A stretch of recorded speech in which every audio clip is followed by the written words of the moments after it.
नमस्कार दोस्तों, फिर से स्वागत है आपका हमारे चैनल RSL एंटरप्राइज में। आज मैं आपके साथ शेयर करने जा रहा हूं कि कैसे टैक्स कैलकुलेशन दो तरह से की जाती है। खैर दोस्तों, जैसा कि आप जानते हैं कि इस फाइनेंशियल ईयर 2022-21 में टैक्स कैलकुलेशन करने के लिए दो ऑप्शन उपलब्ध हैं। पहला ऑप्शन नया स्लैब रेट घटा हुआ टैक्स स्लैब है। यहाँ रेट काफी कम है, लेकिन इस मामले में रिडक्शन और एग्जेम्पशन नहीं मिलेगी। दूसरा वाला एग्जिस्टिंग स्लैब है, आप इसे लागू कर सकते हैं और अपनी एग्जेम्पशन और रिडक्शन का दावा कर सकते हैं। आज मैं आपको केवल नए स्लैब के बारे में बताऊंगा और एग्जिस्टिंग स्लैब के बारे में मैं आपको अपने अगले वीडियो में बताऊंगा। तो हम न्यू टैक्स स्लैब के बारे में बताते हैं। ₹2,50,000 तक tax rate is nil, old rate was nil. Taxable income from ₹2,50,000 say 5 lakh tak tax rate is 5%, old rate was 5%. The above two slab rate is exactly same as the existing slab. Taxable income above ₹5 lakh say 7,50,000, tax rate is 10%, old tax rate was 20%. Taxable income above ₹7,50,000 say 10 lakh, tax rate is 15%, old rate was 20%. Taxable income above ₹10 lakh to 12,50,000, tax rate is 20%, old rate was 30% से अधिक। taxable income above ₹12,50,000 to 15 lakh, tax rate is 25%, old rate was 30% से अधिक। taxable income above ₹15 lakh, tax rate is 30%, old rate was 30%. In the new slab there are 7 slabs each carrying a difference of ₹2,50,000.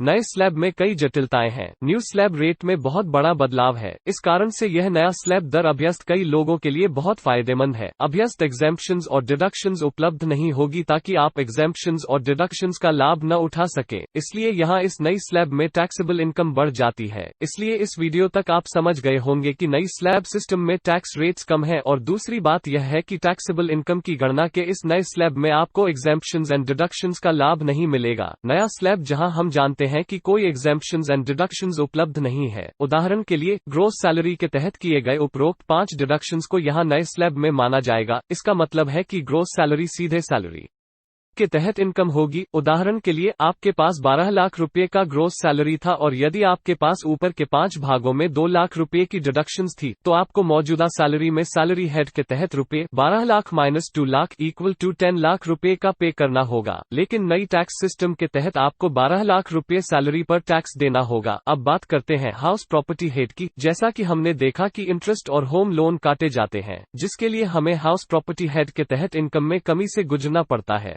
पिछले उदाहरण में हमने प्रधान salary के तहत 10 लाख रुपए की इनकम देखी थी, जिसमें से 2 लाख रुपए का इंटरेस्ट समायोजित किया गया था और हमें 8 लाख रुपए पर कर देना पड़ा था। लेकिन यदि आप नई कर सिस्टम पर आते हैं तो इस प्रकार का नुकसान समायोजन इस अभ्यस्त के बिना फिर से यहाँ नहीं होगा। आपको उस इनकम पर कर का पे करना होगा। इसके अलावा अगर हम 80C से 80U तक सकल कुल इनकम में से डिडक्शंस की बात करते हैं, तो ये डिडक्शंस नए स्लैब सिस्टम में लागू नहीं होगी यदि आप इसे चुनते हैं। इस वीडियो के माध्यम से मुझे आशा है कि अब आप साफ हो गए हैं कि आप नई कर सिस्टम में कितनी एग्जेम्पशंस और डिडक्शंस लागू नहीं कर सकते हैं। यहाँ तक कि 80C से 80U तक की डिडक्शंस भी लागू नहीं की जा सकती है और यहाँ तक कि होम लोन इंटरेस्ट के कारण घर की संपत्ति से होने वाले नुकसान को भी यहाँ मौजूद नहीं किया जा सकता है। इनकम टैक्स स्लैब दर के दो विकल्पों के बारे में जानने के बाद आपको भ्रम हो सकता है कि कौन सा ऑप्शन आपके लिए बेहतर होगा ताकि आपको कम कर चुकाना पड़े। इसलिए हमारा पूरा वीडियो देखने के बाद आपका भ्रम स्पष्ट हो जाएगा। कृपया ध्यान दें कि यदि आपकी टैक्सेबल इनकम 5 लाख रुपए या उससे कम है, तो आपकी टैक्स लायबिलिटी नील या शून्य होगी, जिसे हमने इस कारण से एक एग्जेम्पशन 87A देखा है। इस गणना को एक उदाहरण के माध्यम से समझते हैं। यदि कोई व्यक्ति जिसका सैलरी